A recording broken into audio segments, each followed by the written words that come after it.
Hi everyone, welcome back to this channel. So in today's tutorial, we will see how can you fix your Verizon Network Extender blinking blue.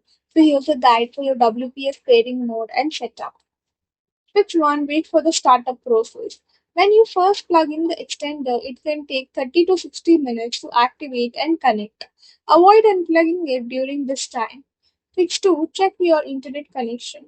The network extender needs a stable broadband connection. Make sure your router is connected to the internet. Restart your modem and router. Verify other devices can access the internet. Fix 3. Inspect the Ethernet cable. Ensure the Ethernet cable is firmly connected to both the extender and your router. Try a different Ethernet port on the router. Replace the cable if it's damaged.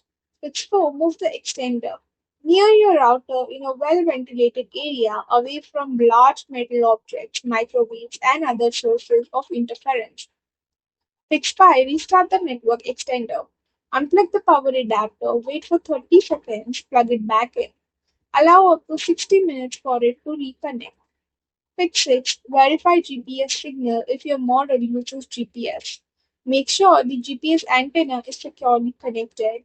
Place the GPS antenna near a window with a clear view of the sky. Fix 7. Check for activation issues.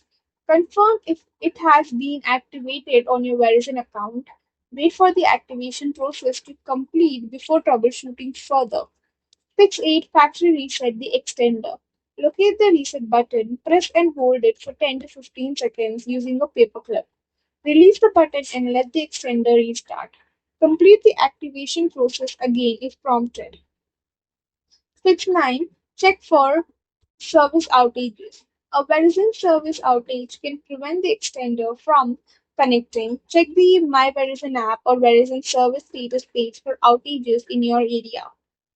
That's it for the video. Thank you for watching. Don't forget to like, share, comment, and also do hit the subscribe button.